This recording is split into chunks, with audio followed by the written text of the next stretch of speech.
Encontro aproxima jovens das políticas públicas, tema da campanha da Fraternidade 2019. Seminário com representante do Vaticano debate mineração e os cuidados com a casa comum e o relato dos bombeiros de Minas que participaram de expedição de resgate e salvamento na África. Isso e mais agora no Horizonte Notícia.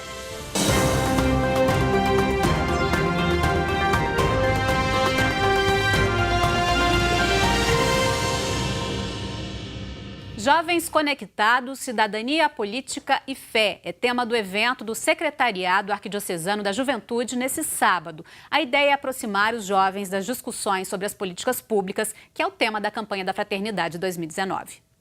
O objetivo do encontro é aproximar os jovens das discussões sobre políticas públicas, tema da campanha da Fraternidade este ano. Quem vai falar um pouquinho mais sobre esse encontro é o Renato Alves de Souza, que está na coordenação do encontro. Renato, vai ser um momento bem esclarecedor, né? Sim, nesse momento que a nossa fé nos convoca a esse protagonismo de políticas públicas, essa roda de conversa com o Dom Vicente, o nosso vice-prefeito Paulo Lamarck, a deputada Ana Paula Cirqueira, quer trazer os jovens para próximo dessas políticas públicas, saber o que é uma política pública, onde buscar, o que fazer para ter as políticas públicas no setor juventude da nossa arquidiocese. E por que chamar a atenção dos jovens para um assunto tão importante? Vivemos num mundo, que o Papa Francisco nos convida a ser uma igreja em saída, em especial a juventude. A gente vê o que acontece no nosso país, em especial em Minas Gerais. Então, a juventude tem que estar atenta a todo momento a saber o que é políticas públicas para poder cobrar dos poderes na hora de votar e depois também de exercer seus direitos de cidadão. E o objetivo também é levar depois desse encontro no sábado, essas rodas de conversa, esse debate para micro-regiões episcopais aqui da Arquidiocese? Correto. A primeira demanda vai ser a nível arquidiocesano e em seguida nós vamos começar um trabalho com esse pessoal e com quem mais quiser participar dessa roda nas regiões episcopais e aonde nos convidarem. Esse é o desejo de Dom Vicente junto com o Secretariado Arquidiocesano de Juventude. Renato, muito obrigada. Lembrando que o encontro acontece então neste sábado, dia 18 de maio, a partir das 2h30 da tarde, aqui no Salão da Paróquia da Igreja São José, no centro da capital. A entrada é gratuita. Vanessa Anício para o Horizonte Notícia. Começa hoje na capital o seminário A Mineração e o Cuidado com a Casa Comum. A ideia é refletir sobre a missão da igreja na defesa do meio ambiente pela revisão do modelo econômico extrativista. Um dos participantes é Monsenhor Dufay, representante do Vaticano, que também visitará Brumadinho nesse sábado. A abertura nesta sexta-feira será no Museu de Ciências Naturais da PUC Minas, com o presidente da CNBB, arcebispo Dom Valmor.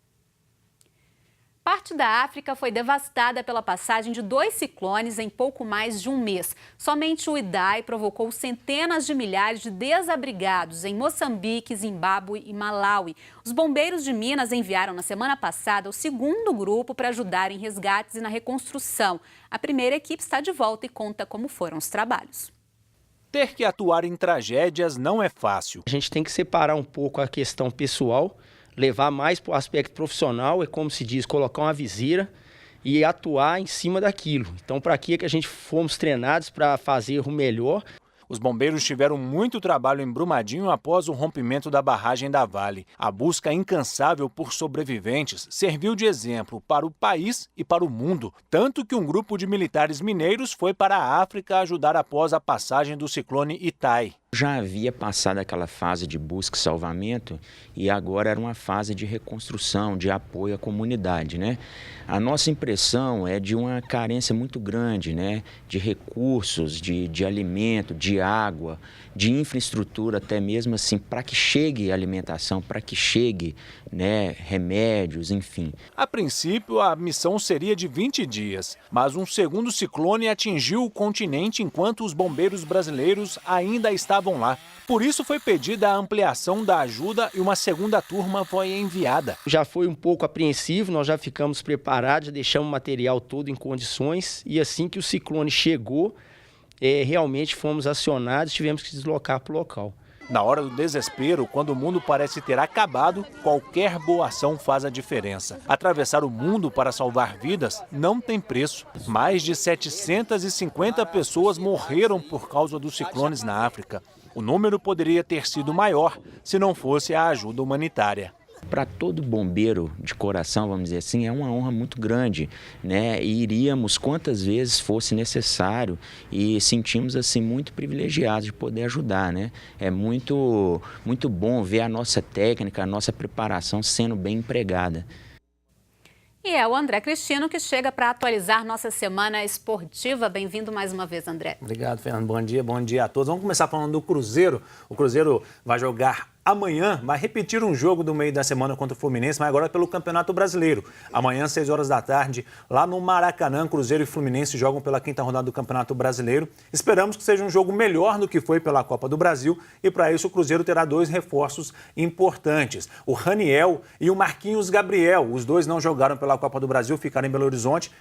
Eles estão agora com o grupo no Rio de Janeiro e devem jogar esse jogo de amanhã. Amanhã também tem Atlético e Flamengo, às 7 horas da noite, no Independência. O Atlético vai receber a equipe carioca em busca da retomada das vitórias. O Atlético venceu os 3 primeiros jogos do Campeonato Brasileiro, mas perdeu o último para o Palmeiras e quer voltar a vencer. Só que tem preocupação por Rodrigo Santana aí. No jogo do meio da semana na Copa do Brasil contra o Santos, Fábio Santos, Luan e Geovânio saíram por problemas médicos. Então, há uma preocupação e é bem possível que os 3 sejam poupados. Se não for diagnosticada nenhuma lesão, eles devem ser poupados para estar 100% para terça-feira, que tem Copa Sul-Americana. O América joga pela Série B no domingo, 4 horas da tarde, contra o Sport no Independência. Vai ser o primeiro encontro do Barbieri com a torcida do América. O América que busca a primeira vitória na competição, tem 2 derrotas e um empate até aqui. E o Mateuzinho, que é o craque do time, não vai poder jogar. E mudando um pouquinho, falando do futebol feminino,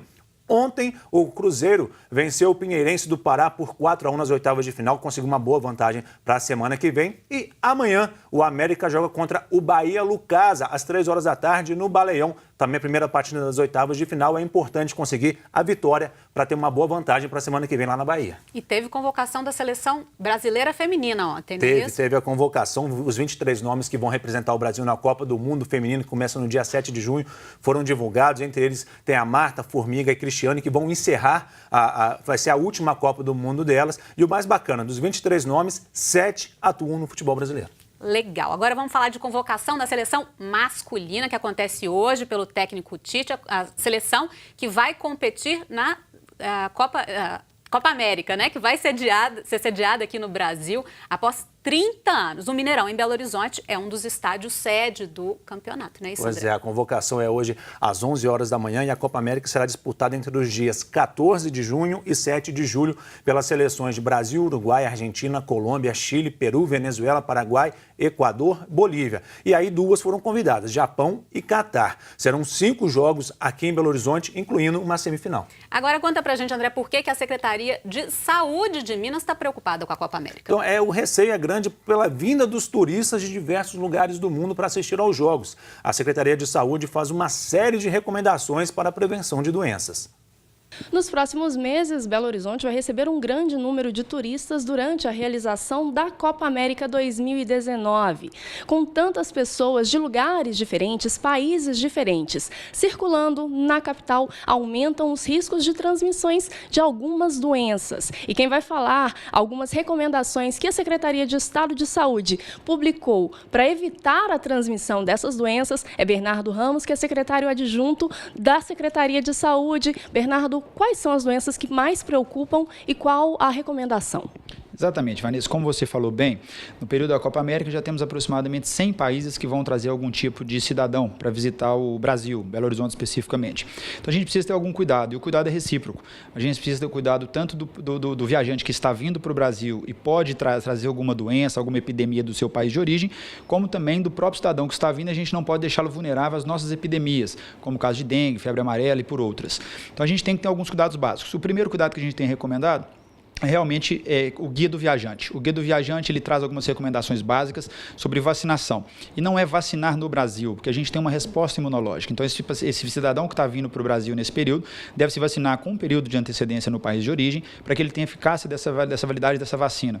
Então, no caso, nós estamos falando, por exemplo, febre amarela. Nós estamos no meio de uma epidemia de dengue, uma epidemia de chikungunya, de zika e que realmente tem uma repercussão importante também com o vírus da febre amarela. Então, assim, a gente tem que ter essa tranquilidade, que ele venha e tenha segurança de participar do evento evento aqui no Brasil e, ao mesmo tempo, não traga nenhum dano para o nosso cidadão brasileiro. Então, uma conjuntura bilateral aí. Bernardo, muito obrigada. Ficam então os alertas. Vanessa Anício para o Horizonte Notícia. O Facebook restringiu nesta semana o uso da plataforma Live de vídeos ao vivo. A medida foi por conta da transmissão dos atentados nas mesquitas de Christchurch, na Nova Zelândia.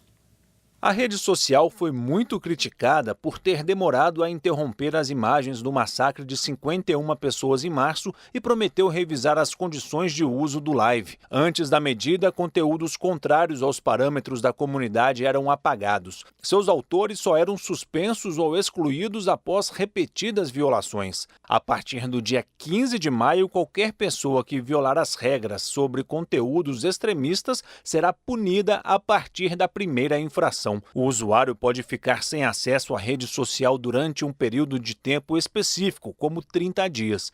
O Facebook também planeja impedir que infratores divulguem anúncios na rede.